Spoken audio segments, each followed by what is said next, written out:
So many people waste a lot of budget and they don't get results with their meta ads. One of the major reasons for that is because of the way they structure their meta ads. My name is Sola Mathew and I manage millions of pounds of budget every year on meta ads, and today I'm going to show you how you can structure your meta ads the right way.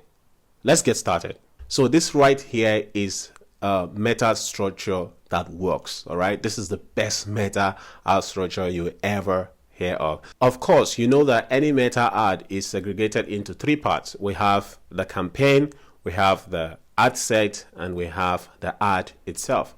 So now this is, let's say this is the account. Okay, so this is the account. Now under the account we have four major campaigns. Okay, we have three major campaigns here. Okay, this fourth one I will explain to you what it's about. Okay, and at the end of this video I'm going to show you how you can get access to all of this as well. Okay, so now we have here, we have the creative testing, and this takes like about 5 to 10% budget. We have prospecting, all right, and then we have middle of the funnel and bottom of the funnel. If you don't know what is middle of the funnel or bottom of the funnel, basically if you don't know funnel, you know, we have top of the funnel, we have middle of the funnel, and we have bottom of the funnel. In another video, check this place, I'm going to show you what these are. All right, so then we have the time-bound campaigns. So I call them the time-bound campaigns, or you can also call them expiring campaigns, whichever one you want to call it.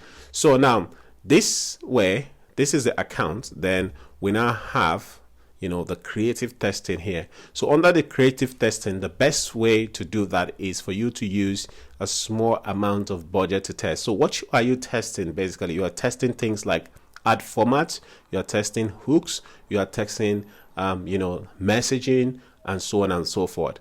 So once you test this meta ads here, once you test the creative, what you then do is you then graduate the winning creative into the other campaigns. I'm going to explain further. All right, just follow me. So here, let's say that you have different markets. So let's say you are in the UK, you're also in the US, so you can do your creative testing targeting just UK, all right, with one ad set. All right, so this particular, actually this is supposed to be this is supposed to be an ad set. Okay, so this is going to be an ad set. So this one, okay, would be for the UK. All right, then this one will be for what? For maybe US. All right, so you can target two countries. So you now have another one that will then go here. This will now be the different ads. Okay, I hope you understand what I'm trying to say. Okay, so now so like I said, you test things like images, the format. Maybe you want to test which one works best. Is it you know, maybe the black background or the white background, or you want to test video and images. Of course, you can do A/B testing here as well. Okay, so this is actually the creative testing. All right, so but mainly what this is testing is creative. It's not even A/B testing or anything. It's just the creative testing. So you're testing images, you're testing videos. So for example, maybe you want to test hook. For example, let's say that you start with, in this video I'm going to show you 5 ways to do this. Then another video you start with, have you been looking for so? You understand what I mean? So you want to test some of these things to see which one works. So test all of these things in the creative testing and use small budget. So for example, you can use 10% of your budget. The reason you need to use 10% is because once you use a higher budget or similar budget to your top of the funnel budget, you just realize that your own ad will be competing with other ads of yours, and that way you will not be able to get result, one, and you will not exit the learning phase quickly. And so here you need to also kind of decide on what would make, you know, your creative, all right, to say what would determine your winning creative. Basically, for example, is it impression, click-through rate? Is it, sales? Is it ad spend? For example, one of the things that I do, all right, is that if I run creative testing and I realize that one particular ad is not spending much, I wouldn't move it. So I'll just kill the ad. So I'll then move the one that spends more and also getting result, for example, has more click-through rate, all right, and then I will graduate it into the prospecting campaign. Now, this is very important. That is why I'm dwelling on this much. But the next one is we then have prospecting campaigns. All right. So this prospecting campaign, you can, so on this creative testing, you can make it campaign budget optimization. So you use advantage plus budget right from the campaign level. So what will happen there is that Meta will then distribute your budget and find the winning creative itself. All right. So that is very important. But this one, you don't use campaign budget optimization. This is where you then use ad set budget optimization. So here you can decide how much you want to spend on each of the ad set. All right. So for example, now let's say you are spending $400 or £400 per day on each of your ad. This is where you then use the full budget. All right. So here we have advantage shopping campaign. All right. So you make it broad. All right. So because this is what you use advantage plus campaign, advantage plus targeting basically. So this is where you use it. All right. So here you just use a mix of your different campaigns that have been winning. So you graduate them from the creative testing into the into this prospecting campaign. You can also use lookalike here. All right. So the reason you're using this is because of the messaging. All right. So you can use lookalike here. All right. And you can use whitelisting. So whitelisting is like your influencers. All right. The reason you're putting them all under this budget is so that Meta is able to help you consolidate all of this together. I have seen brands that also, some of our clients who also use advantage, budget right from the campaign level. That also works very, very well. So that way it will distribute your budget to people who are most likely to buy from you. So this is like influencers, where you run partnership ads. So this is what we call partnership ad. I can actually say this. So we can put like / partnership.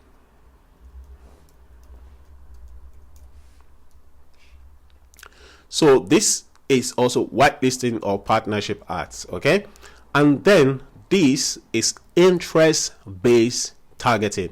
Now, this is optional. All right. You don't need to do this because Meta is facing everything back into advantage plus targeting. But there are certain times that your interests will be so close that you might want to test this out. So this is something that you need to consider. So here, the different messaging would be different.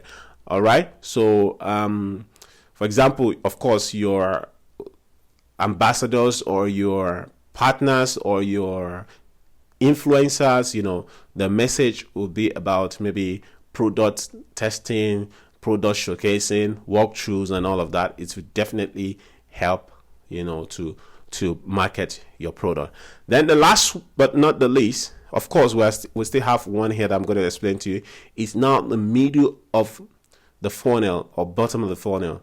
All right. So here is middle of the funnel is usually people who have engaged with you, basically. All right. So it might be that maybe they visited your website or maybe they have engaged with you on social media. So product viewers. So let's say that they come to your website, they view your products and they haven't bought your product. What you then do here is you target them. So you exclude people who have purchased. So here you product views. So you can target them with maybe a related product, or you can tell them that the product is going to go very soon, so they should quickly get access to the product.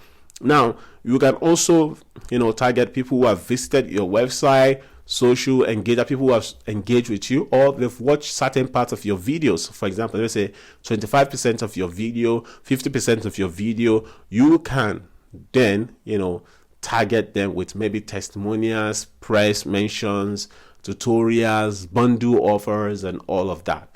All right. Hope you're getting my point. All right, good.